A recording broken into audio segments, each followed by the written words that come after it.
seems to be that this is, the church is still a major part of rural life. And do you feel like you're actually integrated quite well into rural life in itself, as it always used to be? I suppose if you're quite new to it, you wouldn't know what it was like for generations. But now do you feel like you're pretty an integral part? Well, it's been a learning experience for me. I wasn't brought up in England. I was born in Zambia, reared in Zimbabwe, and only came to England in 2002. And rural England was relatively a novel experience for me when I moved up to Bledington. Cold, wet, probably. So definitely different from urban or city. Because when I came out here, my brother-in-law gave me a box set of the TV series Rev, which is totally different because he's set in the city, but I was coming out to the boondocks. And one of the major differences is the church, from my experiences here anyway, in the rurals, still has a big aspect to communal life in the rurals. So it's been things like the Harvest Festival, which are still a big thing. Harvest festivals where you have this church service where people bring in the fat of the land to celebrate God's goodness in giving farmers the produce that they get every year.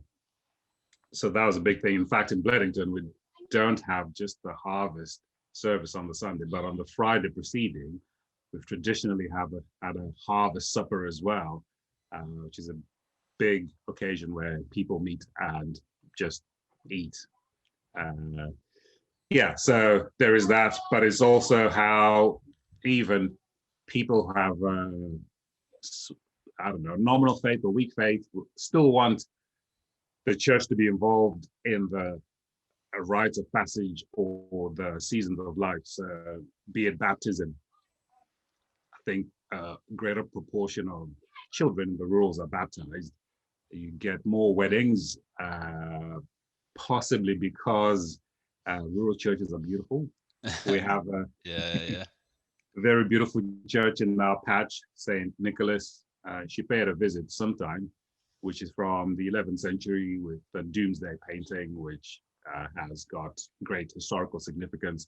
Also a lovely venue, lovely setting for weddings. But also people want the church involved in funerals. So in a lot of villages, the church still plays the role of social work, which, if you're out here in Bledington, for instance, I think you're as far as you can be from services like the hospital, social services.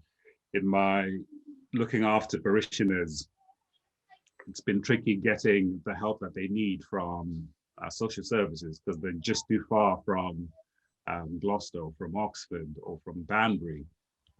So when they've been to hospital, they've actually stayed in hospital like a month unnecessarily because they were just waiting for social care. That's where the church has had a role to play, I think, in the rurals, taking some of that slack from what the government cannot do, which, if you look historically, was the role of the church, really.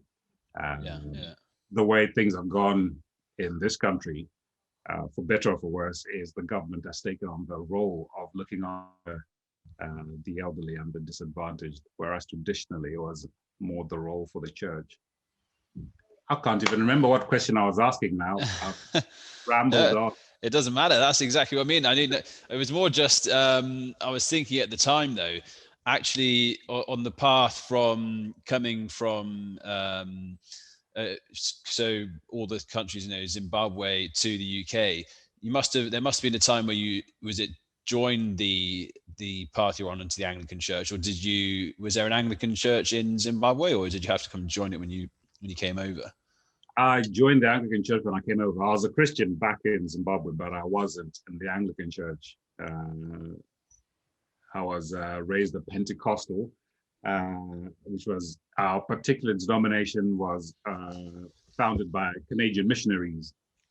So when I came here, I looked around for a church, and looking at the history of Christianity, the Anglican Church seemed to be a good fit for me.